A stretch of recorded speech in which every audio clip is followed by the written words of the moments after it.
And I'm hitting record straight away because I want to give you a beautiful, beautiful, beautiful, beautiful warm welcome to my brother, Highly Supreme. Welcome to Imagineering podcast, where we celebrate the creation that we all live in, breathe in, exist in, love in, make music in, joking, laugh, crying. You know the drill, Highly. It's so good to see your face, my brother. I miss you so much. By the way, the name of this podcast is Gold. I don't know when or how you came up with that, but that's amazing. Well, I have to give credit to a scientist I follow called David Wilcox. He deals with a lot of exopolitics stuff, pretty out there stuff. Some people might know it, and I heard him use the statement. I heard him about it probably about a year ago. In one presentation, I heard him say Imagineering, and I was like, "Yo, That is amazing. I'm Imagineering. having Yeah. that." you know. So yeah, I have to give respects to him. I don't know if he coined it, but he was the first person I heard coin it, and it makes complete sense to me because, like, in the most simplest terms, if we talk about creation and we talk about thought and we talk about how thoughts create reality and things like that, for some people that's like gobbledygook, yeah. And but for Imagineering, to me, you break it down as being whether it's this lighter, the telephone, the shirt I'm wearing, it was imagined and then realized. So it came from Yeah. Imagineering first. So That's amazing, that's man. very, That's amazing. very kind of simple term of breaking down that, you know. So Imagineering. so now we're in the podcast. Now we're in the zone. We're in the Imagineering zone. I'm gonna this is the third show that I've done now. I think I don't even know if we're doing them in this order, but anyway, recording it, and I'm starting to get a little bit of a flow now. So with you, Hailey, I'm going to kick off with a tune Yes, before we get into the realms, the beautiful realms of Highly Supreme. And as most of my guests, I've asked to choose like 5 songs. Not that we get to play all the songs, but that represent freedom, which is such a poignant subject right yeah. now. So we're going to kick off with this classic that you've chosen. Yeah, and I'm going to choose one of your choices. And Before I Let Go by the incredible Frankie Beverly from Maze. And this song always puts a smile on my face. Like literally always, do you know what I mean? It's like, and his voice as well, of course, is incredible. So enough of my waffling. Whoa,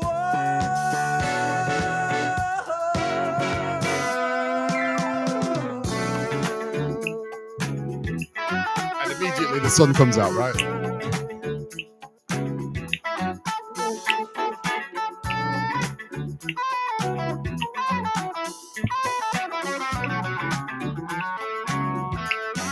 you made me happy. Yes, you can bet. You stood right beside me. Yeah, and I won't forget. And I really love you. You should know. I wanna make sure I'm right, girl, before I let go. We've had our good time. That's not to say we've hurting each other. Girl, it's a shame. I won't be foolish, no. I wanna know. I wanna make sure I'm right, girl, before I let go. Yeah. You know I thank the sun rises and shines.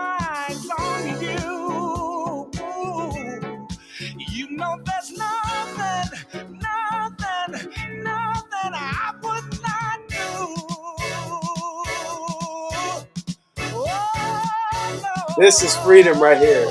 Freedom. Before I let you go.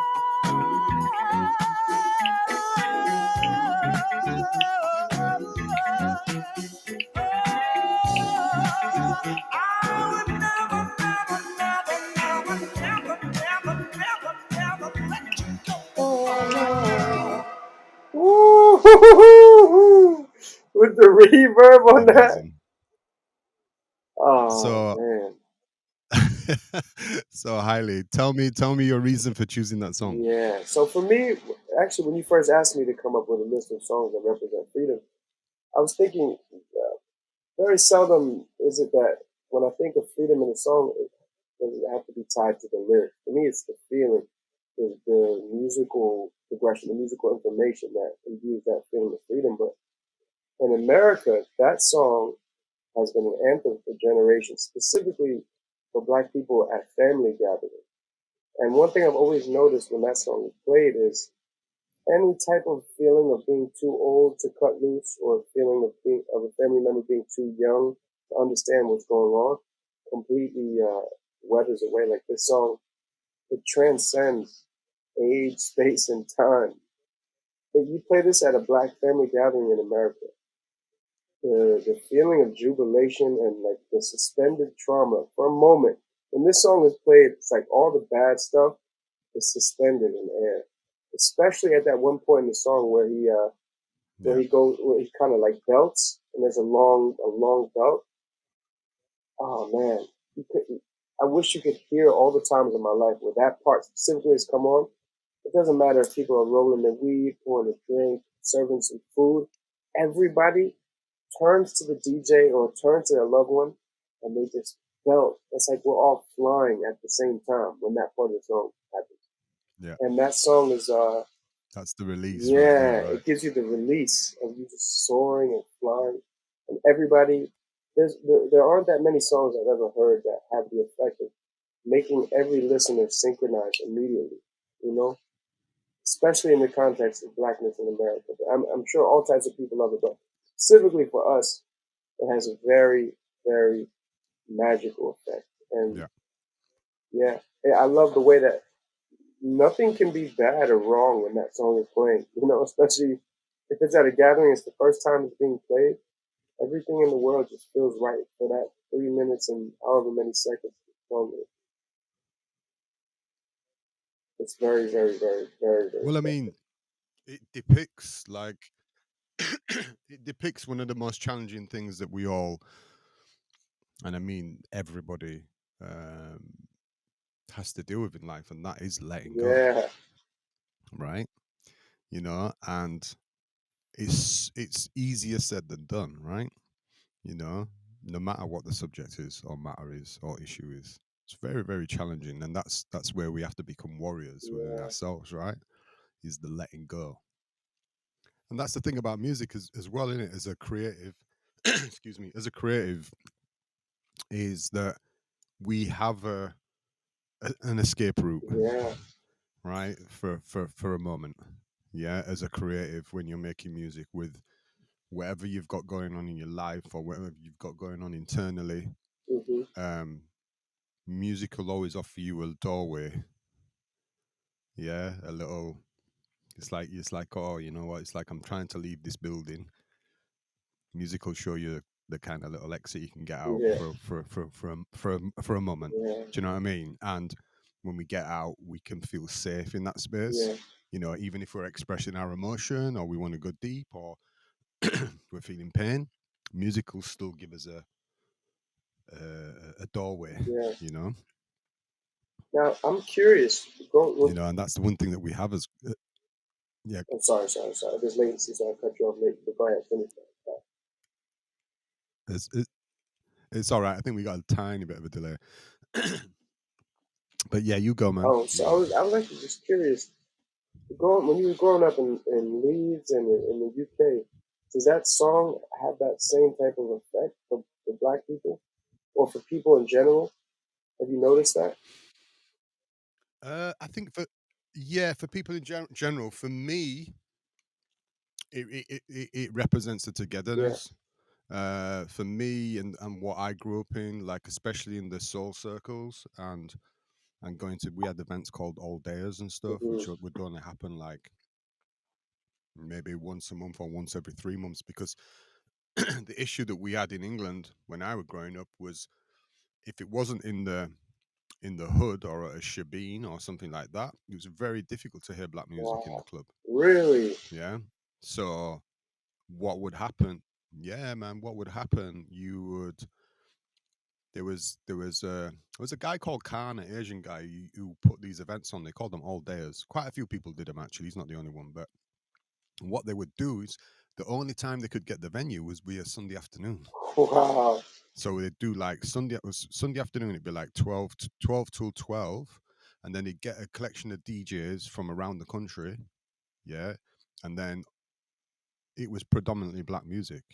So in there you would have a jazz room, you'd have a soul room, and then you have the main room, which would drop a fusion of between hip hop and like house music.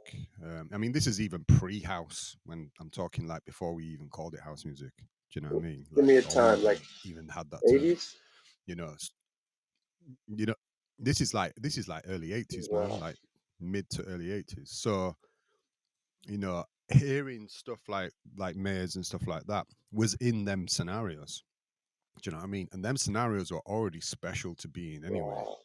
Do you know what I mean? Because, like I say, we didn't. That was the only. That was the only connection as I would say, like as a nation in England that we had, where you had all these crews from different cities. Mm. Dancers, performers, whatever, all from different cities. Do you know what I mean? So, and obviously, everybody goes to represent. You know what I'm saying? It's like you're going to represent where you're from. Whether that is how you dress or how you Hmm. dance. Do you know what I mean? And that's where you'd have whistle posses, people with air horns, and all that kind of shit. We brought the. So it was like bringing the hood into town. You know what I mean? Into Damn. the city. Do you know what I mean? So for me, when I think of Maze and I think about songs like that, it reminds me of them times. That's what it reminds me of.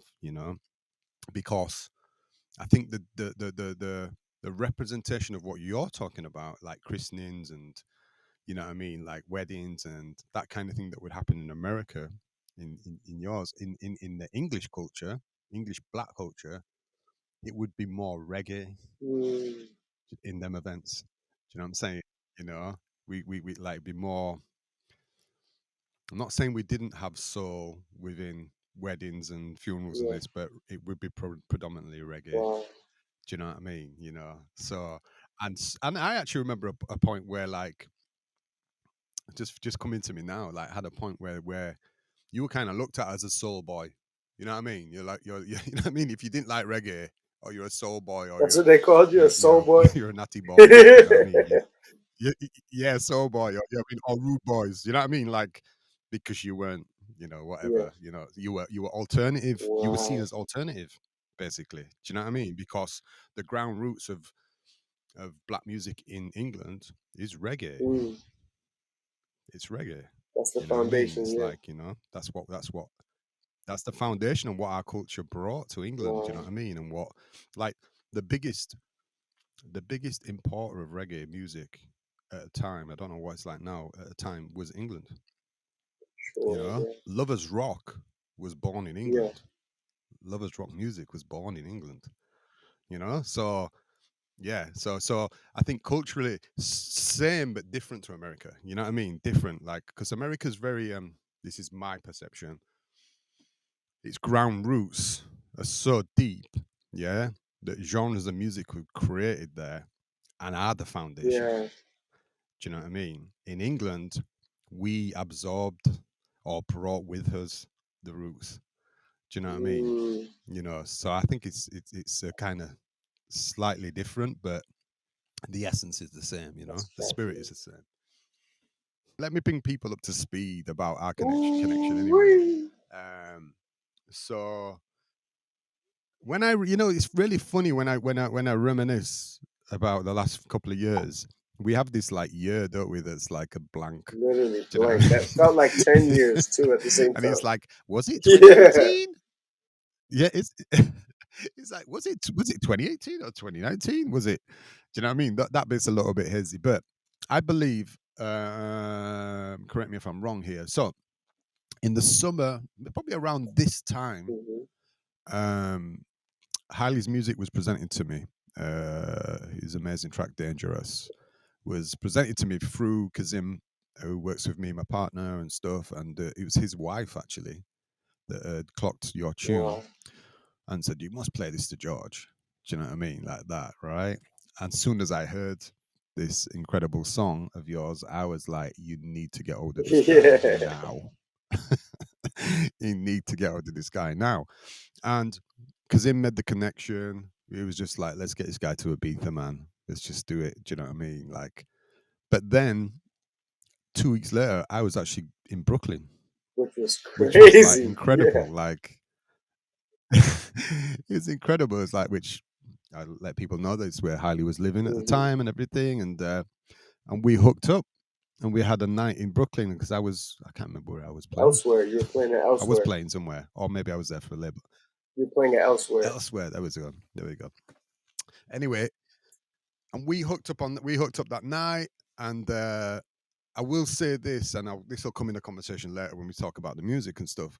Um, you have these, or I've had these moments in my life when you meet somebody and you feel like you've always known them, Yeah. and that was definitely and has been continuously been the vibe Yeah. between me and you. Do you know what I'm saying? It's just like this is not a person I've just met. This is a person I've known for time. Do you know what I mean? It was just like that Immediate. immediately. You were so accommodating. You really, really, really. It was just, yeah, we just got a vibe straight away, and we'd not even made a tune. Yeah. That was amazing. I think we went to the beer garden. We chilled there, and then we went to the show, and you let me get on stage. Yeah, Went to the yeah, bit. man, we rocked. Oh, yeah, that was crazy. Man. Yeah, That was amazing. Man. you introduced me to Static, Yeah, we went to and Static then you Studio. introduced me to Static, and, Yeah. and then yeah, and then I bumped into Destroy, Destroy, which was yo. just That's which was crazy. which was mind blowing for me because like for anybody who don't know, Destroy used to be in the Arsonists, famous like independent hip hop group from the 90s, and I recorded a song with them in like 90, maybe 97, something like Wow. that we never released. Do you know what I mean? And we had an amazing experience in the studio. I still got the song. I don't know why. I should Really? just put it out. Anyway, still got the song, but I'd not seen Destroy since Since then. '97. Oh my God. And then you took me to Static Studio. Yeah. And then you took me to Static Studio, and he stood at the doorway. And it's just like, what the? And then he told me that day actually that was the last song that they ever recorded Oh, he before they broke up, did. which I Wow. never knew that either. Yeah, Damn, that night which was I never knew magic, that, which man. makes it even more important to get the song out. You have to. That night was yeah. That night was. In fact, Static was finishing the Locks album, right? Yeah, he I think that's what was happening was. at that time. Damn, there was so many Yeah, yeah, yeah. connections So and crossfirings that night. yeah, and then so that was September, I believe, and then Hailey came to Ibiza in October. Yeah. So like 4 weeks, 3 weeks later, something like that. And missed his flight, fell asleep in the airport. I didn't miss the important one. I missed the connection flight. I did. Quick tidbit to all my You missed the Americans. connection one. To all my Americans, if you're flying in Spain, You were bamboo. just You were bamboozled know with all the that they're not with gonna all tell the. you your gate. It's not gonna be written on your ticket. You have to sit there and look at the screen like some type of Luddite caveman. You got to stare at the screen and find the gate. You got lost. You, you got lost people watching.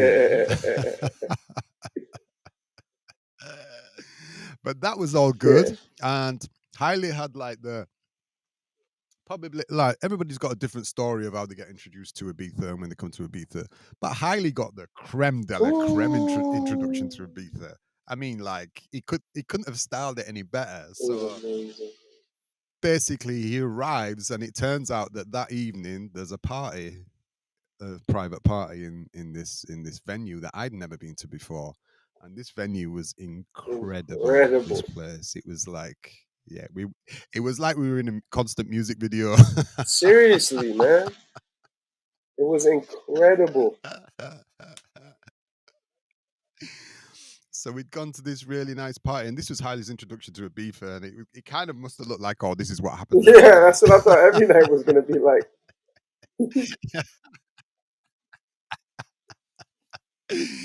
And then do you remember we went?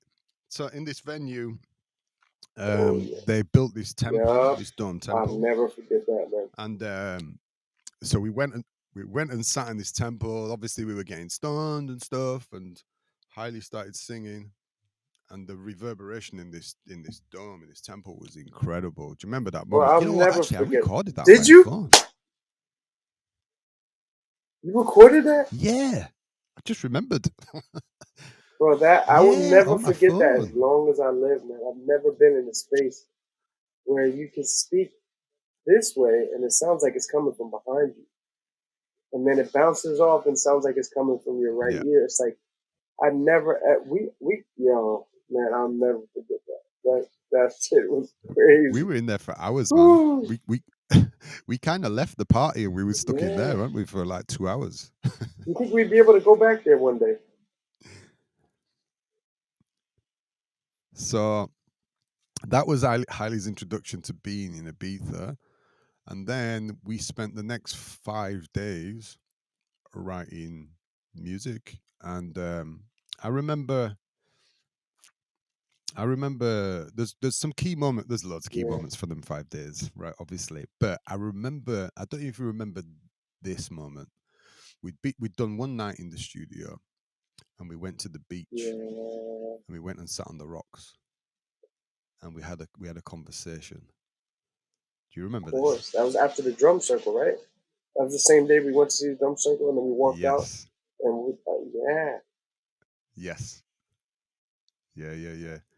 And we were talking about the Babylon and the stuff that's going on in the world and the bullshit. But then we got into a conversation about hope, Mm, about how things could be. Do yeah, you remember that? yeah. While we were sitting, we had climbed out on the rocks to that little perch. That little hut Yeah, thing, yeah. That little fisherman hut yeah. thing. So that beach is called Beniras here in Ibiza. So, and we had that conversation. For me, this was kind of a turning point when I reflect and I think about. I can't break down the whole process of what we did because we were in another realm. Do you know what I mean? But I feel that was a turning point because when we came back in the studio, we flew. Flew after We that. completely Yeah. not that we not that we were stuck in any point. It just went hyper After speed. that, we totally It was flew. hyper speed after that. Yeah, man, and it was just like, and we'd have this thing where, like, obviously I'd get a loop and sample up, and you just come with a melody, and then we just put it down, and then you disappear in the back room and go drink the mezcal.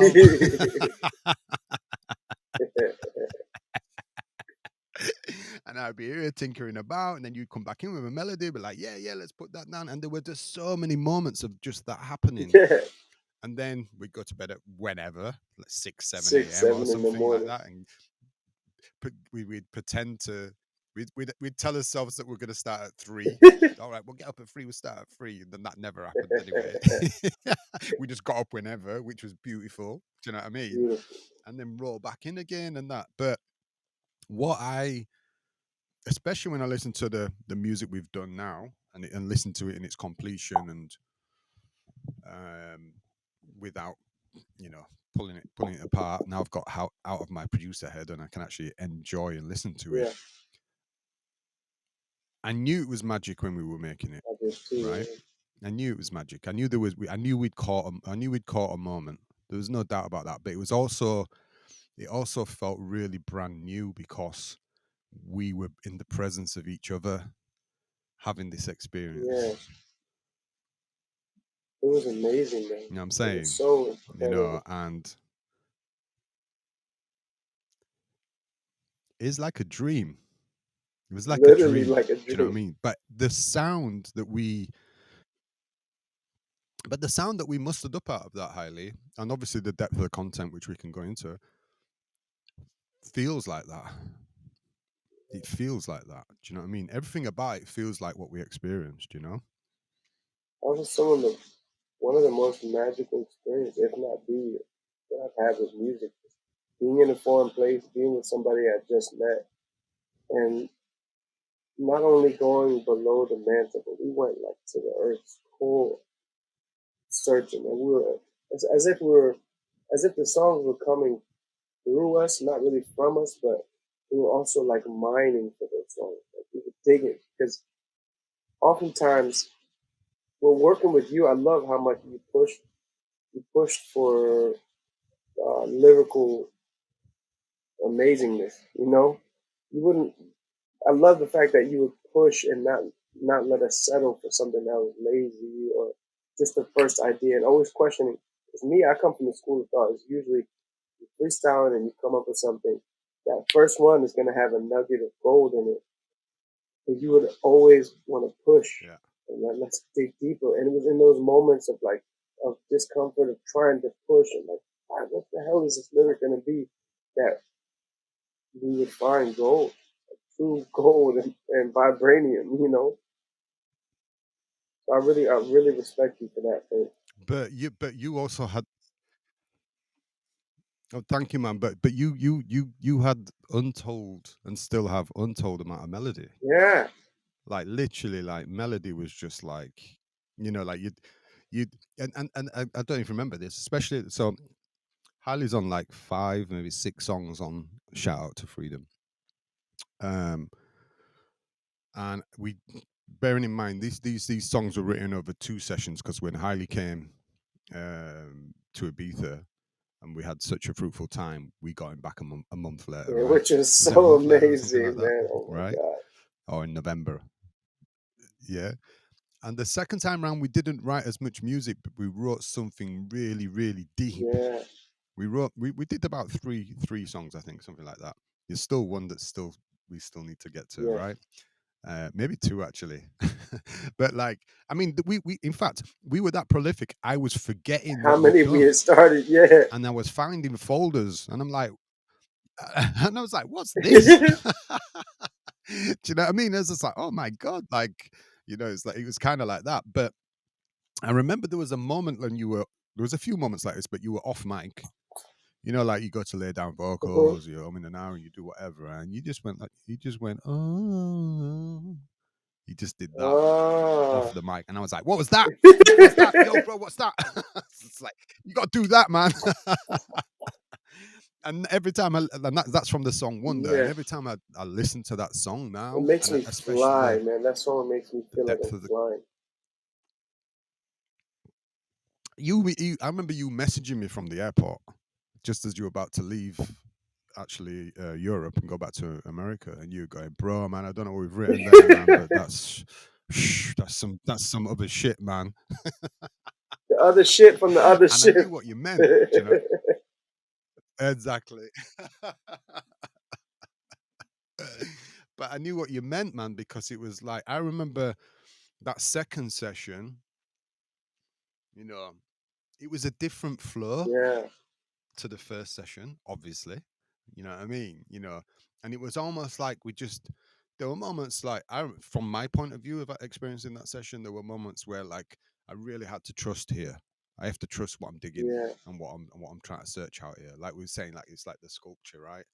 Knocking out the stone. The yeah, piece already exists, but you just need to reveal it. And it was like that. But it's like in the first session, it was like, got to groove up, it worked. Got to groove up, it worked. Got to groove up. And it was like that in the first yeah, session, right? I don't know if you remember yeah. that. Hell yeah. But like in the second session, it was like, oh, like, yeah, I don't know, yeah, maybe, blah, blah, blah, like that. And I remember you were lying in in the second room and I'd been knocking some samples about this, that, and the other. And then you came in and you were like, yo, man, I don't know how you got there, but man, Yeah, you were just like, whoa, like that. And it was and it was wonder. It was actually wonder. Um, which, you know, it's been an absolute honor to have this experience with somebody like you, Haile, because I man, know you're a true brother. man, I know I feel your earthliness, man. I feel your spirit on so man. many levels, you know, and when I listen to what we've done together, and this is not me just talking on a podcast to promote my album, this is me being absolutely honest, heart out, man. When I listen to what we've done together, it makes my heart smile, man. It really, really does. Do you know what I mean? And I just can't wait to get you back in here, man. Man, George, but you have no idea Yeah, how much I echo what you're saying. I feel like I became a better musician after having gone through that experience with you in Ibiza, and ever since then, I've always been pushing myself lyrically, and like I hear your voice in my head, like that's cool, but what can we really say? Or like just pushing the bar and really spending the time to dig. Just like you said, it's like a sculpture. The gold is under there. You just gotta reveal it. And ever since then, I feel like it made me more patient with coming up with the right lyric, because words are spells, and you can cast these spells, and you just gotta find the right ones that link up at the right time to really make somebody feel like they're yeah. transcended. So yeah, man, the music that we made that time is like, for me, it was like a time capsule. You know, it's like something that we had buried under the earth that 10, 20, 30, And 40 years from now, I can look back like, you know, amazing. yeah, man. We're very, very blessed to be able to channel that music, Less. and to be able to create this relationship out of it too. I would. This is all as well. The interesting thing as well out of this all the whole album, that yours is like the most prominent the piece of music on the album where we were in the room together. Mm, A lot of the other collaborations are all happened during the pandemic, wow. right? So some collaborations have been done remotely, excuse me, and then some I did pre the pandemic and stuff. So what I would like to ask you is, obviously this last year has been a really dynamic year and really, really interesting journey what we're on right now. How's that been for you, writing, and and do you feel that you have more to express than before? Yeah. I feel like with the amount of music I've written, produced, and worked on, specifically during the pandemic, there was a period at first, because my pandemic story was crazy. I've been blessed to be able to go on tour, opening up for Oprah Winfrey on an arena tour for, I believe I left on January 1st, 2020, got back March 10th, and then international lockdown was March 12th. So I had this incredible experience of being able to perform to the largest crowds I've ever witnessed, 20,000 people a night for those 3 months. And then I get home to New York, and 2 days later, the whole world is flipped upside down. For like the first 2, 3 weeks, I didn't really have the inclination to really want to work on music. I was just like, how serious is this situation? I was just trying to get a grasp, because I felt like I was in a fairy tale world, and then I came back and the world ended. It was just so crazy. And for like the first 2 or 3 weeks, I wasn't really working on music. And I also, this is just a random tidbit. Once I had gotten back from the tour, I had broken my phone, like I guess the day that lockdown was implemented. So there was a period of about a month. I remember it was like maybe even 35, 36 days where I didn't have a phone. But since I've had a phone, that was the first time I'd ever been away from having a cell phone in my hand every day, which was also an extremely liberating feeling. And I bring that up to say, during the first couple of days of the pandemic, I didn't have the inspiration to really want to make music. But like by the end of that period of not having a phone, I felt like I had reached like one of the most prolific strides in my life. I remember I was producing more than I ever have, learning Ableton. I was doing a beat challenge where make one song from scratch, from the beat to 2 or 3 verses and hook in one sitting. So I was doing this exercise. It was like samurai music school, you know, and I was around the most incredible people. I'm really blessed for my pandemic experience because I was with my brother Simba. I was with this other incredible artist named Kamal. I was with Alan Kingdom. We all lived under the same roof. It was like 5 or 6 of us. And by the end of those 30 days where I didn't have a phone, we had gotten into this groove where we were all challenging each other. And like you couldn't just sit down and want to watch Netflix on a random Tuesday because the room next to you, somebody's making a hit. Like I witnessed this. Like the songs that I heard being recorded in that house during the pandemic, Wow. some of them have millions and millions and millions of YouTube views now. Like, and I watched them being recorded. It was just so crazy. So to answer your question on how it That's affected my beautiful. music, I feel like it was a hyperbolic chamber where in the beginning I didn't have the inspiration to make music. But after like the third or fourth week, I felt like I had tapped in, especially fresh off of that tour and not too fresh off of being in Ibiza in a magical place with you in that magical wonderland that we had discovered musically. I felt like before I was like flapping my wings. Now I was just straight up gliding, you know? It was the most efficient music making I'd ever And done. you were doing these drums, What's that? and you were doing these drum circles as Yeah, well, right? man. And And you were doing your drum circles as well. the drum circle changed my life. Do you want to tell us a little bit about Yeah, that? man. So yeah, I think this was the heat of the pandemic. After my brother's birthday, after we'd been in this hyperbolic chamber, I think it was around May 28th, 27th, or maybe even earlier. Let's say May 25th, where we threw a little birthday party for my brother, and this was the first time since the pandemic that we felt like a little bit of light. Like it wasn't as, oh my God, we're going to die at any given moment. All that alarming messaging that had seeped into our core and made us afraid of human contact, understandably so, but Oh, we seem to have lost it Haile was there. at We'll try that bringing back in. point. Oh, Shiza, what happened? George, can you hear me? Can you hear me, You okay? George? Okay, Yeah. you've come back in now. Just got to the part where you said your brother's birthday. Oh, Yeah, I yeah, can it's hear you, my, bro. Just got to yeah, the okay. part where you said your brother's birthday. Yeah, exactly. So my brother's birthday was essentially the first time that since the pandemic that we had felt like, damn, the world is kind of coming back to itself. We threw a huge shindig and we didn't invite anybody that was living out of the house. So we were responsible about it. But, this is the first time any of us had done mushrooms during the pandemic. And we'd taken some mushrooms and we all went really, really, really deep. We jammed, we made music. And later on that night, I think we had gotten the news of George Floyd being murdered.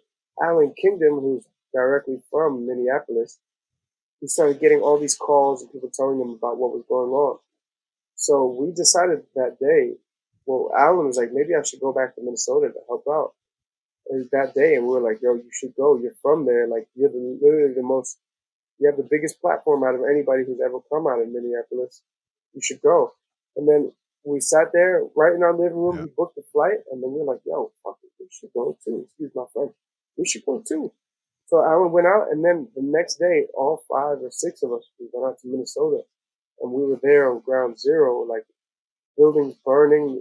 The shit looked like Gaza, man. I've never seen any place in America that looked as war stricken as this. And one thing, this will connect to the drum circle in a second, but one thing that I noticed was when we went to the very place where the last breath George Floyd took, the place where he literally exited this realm of existence, standing right there and just soaking it in. And we noticed that, like, while the police were going to come and try to, like, essentially tear down one of the memorials and make people leave the area, we noticed this sense of community and of people wanting to police their own community. People were feeding their own communities. People were like trying to be self-sustaining and autonomous, but with their community in mind. And I thought that was so powerful and beautiful. Like there was one Yeah. point when I think the cops were coming with tear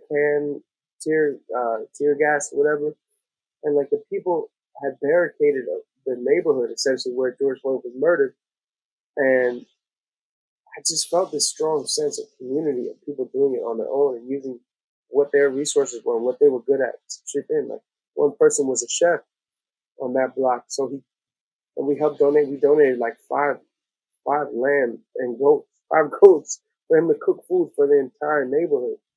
And essentially, when I got back from Minnesota after getting these lessons and learning the power of focusing on your block, like the revolution is not going to happen overnight.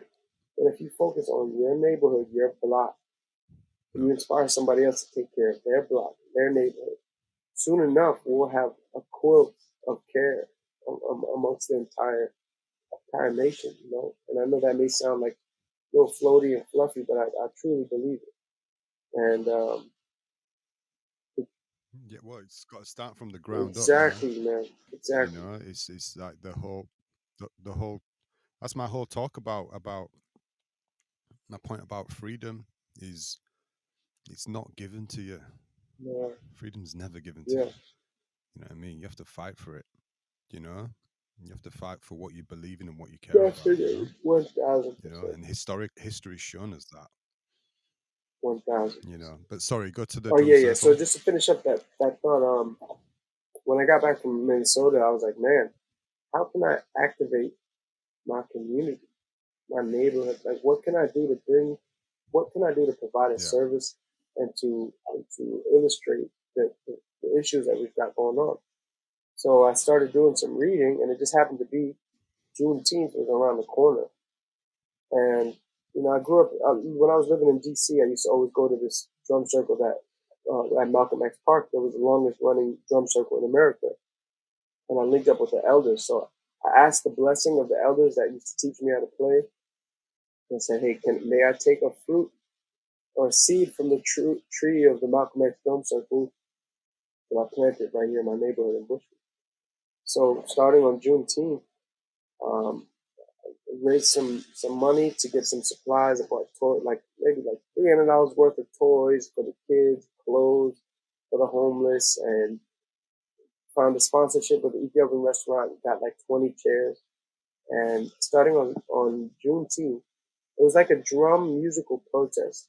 It was amazing. It was drum circle changed my life, but a lot of people attested it changed the neighborhood, yeah, changed the fabric of the neighborhood, especially in a time where humans were lacking the most crucial vitamin, which is just being around other humans and feeling like alive, you know. When all of us are being isolated, yeah. I created a vortex, is what it felt like. A vortex where people could express. And finally, earlier you said that the all dayers took place on Sunday. Sunday was a very sacred day because that's when I had my drum circle. And I ended up doing that for 17 Sundays in a row. Yeah. 17 weeks I did the drum circle. Respect for that, highly, And thank man. you, That's bro. that's a really really beautiful thing. And I've been obviously I'm a major fan, obviously. So I follow your Instagram Thank posts, you, and I've bro. seen you posting up your little freestyles and your little remixes, and and you are a pretty prolific dude when it comes to collaborating and releasing music. There's Thank been you, so man. much stuff coming from you in the last in the last year and a Yeah. half. How many releases have you Oh had? Would you God. say? Well, I did my project. I've done collab. Well, essentially like the most featured artist on Static Selector's project. I think I did like 7, whether it was hooks or BG background vocals, and I just been blessed. Man. I've been able to stay busy throughout this time. Did a lot of stuff with my Splash Brothers homies. It's just been a blessing, man. Just to keep busy, stay busy. It's beautiful. It's just beautiful to watch you being so prolific, Thank man. It's you, man. inspiring. Thank It really, really is, and it's like you're planting seeds you. everywhere, Yeah. and your garden is growing. Yeah, man. It's really, really beautiful to watch, man. And the Earth Tones EP that you brought out recently, which I totally love, Thank you, bro. totally Thank you, love. man. You know, anything you want to tell us about that? Yeah, Earth Tones is essentially, I released it on my 30th birthday, which I felt like was a very big milestone for me. Um, and 5'10". Are you in the dirty 30s I'm in the now? dirty 30s, man. So I wanted to commemorate that with a release. I'm feeling like a feel like a grown man now, man. I got some extra hair on my chest. I feel good. You're just a big hairy kid. So I'm in my dirty 30s now, man, and I feel like this project is music I've been sitting on for so long. I think Dangerous might have been it was in 2016, the first song I recorded when I learned how to use Ableton. So for me, that song represented autonomy and not having to wait for engineers to send me my files, not having to wait for them to respond to me, blah, blah, blah. All of this kind of passive way of going about music, that marked the period of my life where I became proactive. Yeah. Where I was like, all right, I've got YouTube. What is my excuse? I got a homie that can give me, the Ableton wasn't expensive, but I just realized I was making all these excuses that would get in the way of my productivity musically. I said, F this. Started watching some YouTube videos about Ableton. My boy sent me a beat. I figured it out. I figured out like one, how to put it in the session, two, how to work a microphone. And ever since then, I've just been tinkering along, watching YouTube videos, trying to figure it out. So for me, that EP, especially it being the first EP Yeah. I've released, was crazy. First EP I've released in maybe like 10 years because I've just been a road warrior and a bench hitter, I guess, of just being tapped on for different projects. But that was the first solo project I put out in like 10 years. And I'm really proud of it. Speaks to my influences really well of growing up listening to funk and R&B, and then obviously being Ethiopian and our lineage with reggae music. So I think it does a really good job of exploring all the different inspirations that I've had in my path and in my identity, you know. So I'm really proud of that, what it represents for me. But with, Go ahead. I mean, to me, you have done all that, but it still feels super contemporary, which is Thank beautiful. you. Yeah. You know, it's really, really. That's what I think is really, really dope about it. It's like, yeah, I can feel your inspirations that are in there, but it feels really contemporary, Yeah. which is what is magical I about it for me. You appreciate know. that, man. I've also really struggled. Like I was watching the Ray Charles movie the other day, and there was a period in his career where he was obviously always virtuosic, but he hadn't really found his sound yet. He'd been doing the Yeah. playing gospel music, and then he'd been doing like the boogie woogie and these different styles. But his issue was he was so musically adept at playing any style, being a mockingbird, that he didn't know what his sound was, which is something I felt like I've struggled with.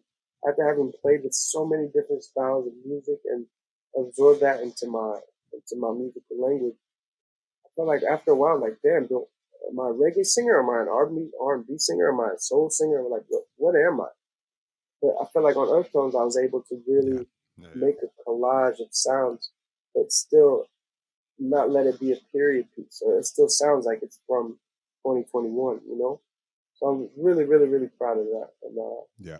yeah, thank you for listening, my brother. Always We have the theme tune now that represents our our journeys, right? freedom and our journeys, man. There's ain't no There stopping ain't us no now. stopping us now. Time's not up yet, bro. Hell no. The time's not up yet. Anyway, this podcast has run on and could run on forever. I'm going to play this song. I'm sending my deepest gratitude to you, brother. We're going to dance this one out. And I'm sending you lots of love, Sending man. you love. Hopefully, I'm going to see you in a few weeks, Oh, right? man, I've cleared my schedule. I'm ready. I'm waiting, man. I'm waiting, man. Okay, man. I get the mezcal. Yes.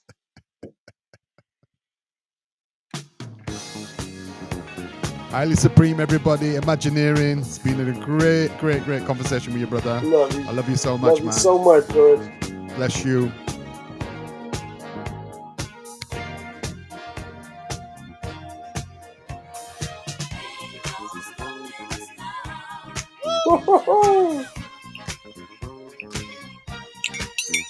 Hey.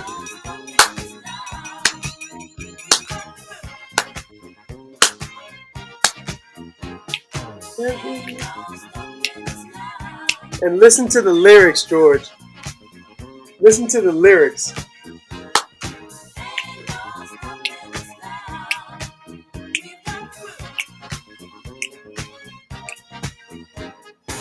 There's been so many things that held us down, but now it looks like things are finally coming around.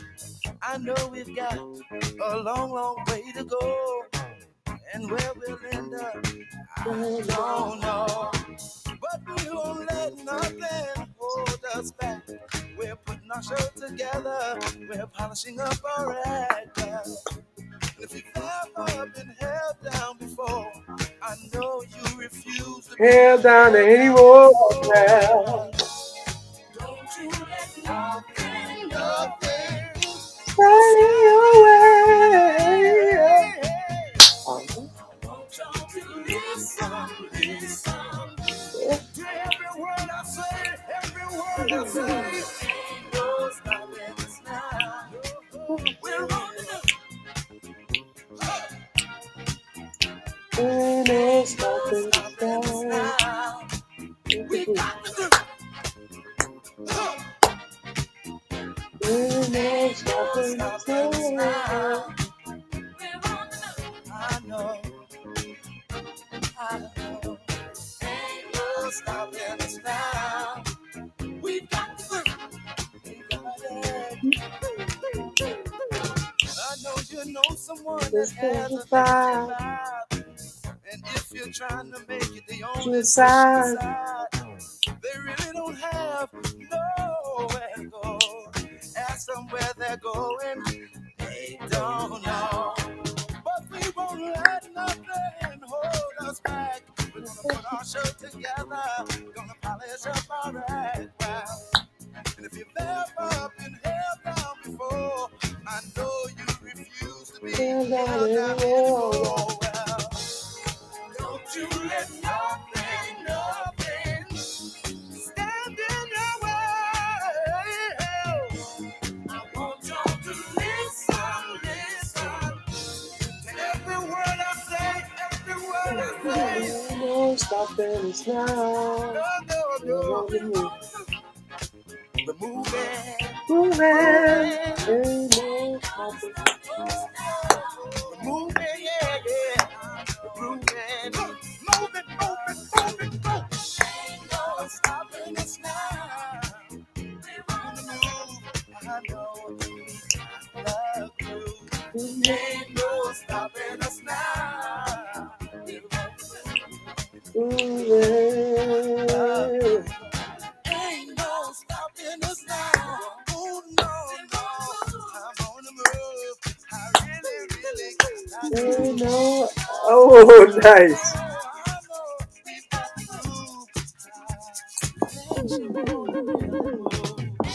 Ooh. No need in trying, no, cause I ain't buying. No, no, don't try to stop us. No, no, no. Got to do, got to do. Whoa, whoa, whoa, whoa. I really, really got that groove. No need in denying. Well, I ain't lying. I know, I know. It's been far too long. Well,